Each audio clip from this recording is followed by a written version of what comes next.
If I have to be honest, your race is simply the worst amongst all the sentient races in our land, Reaver slightly slurred, gesturing to the human sitting across the table from him.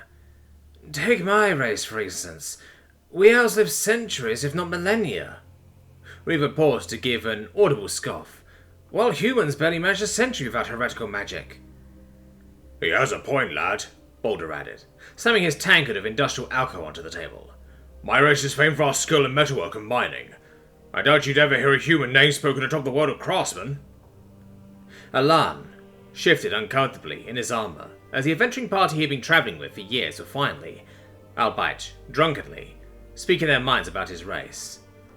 What about you, Growl?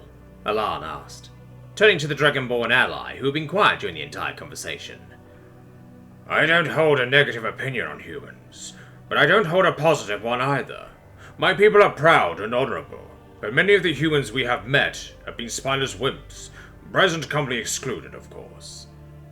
So, you all think this? Alan asked, looking across the table to which his three companions all nodded. Reaver, do you really think we are worse than orcs, goblins, and the like? Alan pressed. Of course, at least those primitive races don't pretend to be higher than the animals that they are. Humans are unique in only one way, Reaver answered, looking down his nose at Alan. You think yourself better simply because you exist, Reaver finished. Alan could feel his blood begin to boil. He had travelled with this party for years. They had fought through countless encounters, and they had never spoken like this. But as quick as the flames of anger grew, they vanished. In their place, ice now ran through his veins. Okay, fine. Let's tackle the points you made, shall we? Alan asked, to which the party seemed intrigued.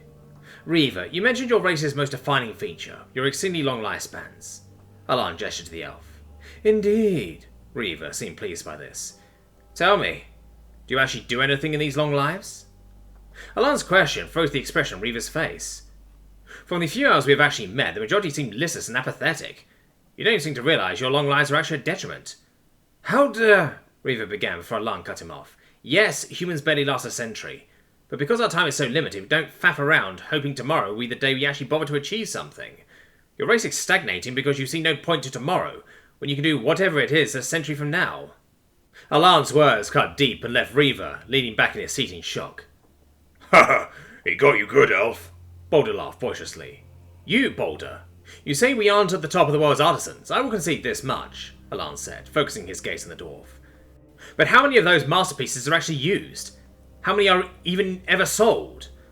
We humans don't need one masterpiece when we can fit an army with standard stuff. Alan drew his small dagger to demonstrate this point. It was a blade he had had since he was a child, and it still worked. No, lad, Boulder began trying to refute Alan, but was cut off like Reaver. And a society that focuses so much on one field and ostracizes those that can't actually make it a failure of a society. You yourself bemoan being kicked out of your home because you are only good at hunting, yet you espouse your race's superiority to mine. Humans may not be the best, but we don't limit our options like yours. I expect I am next then? Growl asked. I suppose so, Alan nodded. You spoke of pride and honour, yes? Alan asked, to which Growl nodded. I won't deny humans seem to not always value honour and pride. That is why we work far better than Dragonborn, Alan declared. Explain how this is the case, Growl asked, his tone calm if not a little curious. Your adherence to such codes makes you inflexible and predictable. Think how often a bandit has gotten a hit on you because you strictly adhere to your code, Alan explained. What if their blade was poisoned? What if it killed you? You would die no longer being able to do good in this world simply to fulfill some empty promise only you care about. Humans will abandon codes if they can't be practical. Yes, there are a few outliers who will die as you would, but the majority would rather fight another day than die a meaningless death.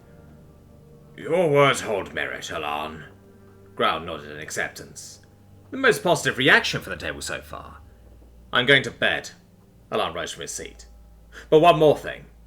We humans know we only pretend to be above animals.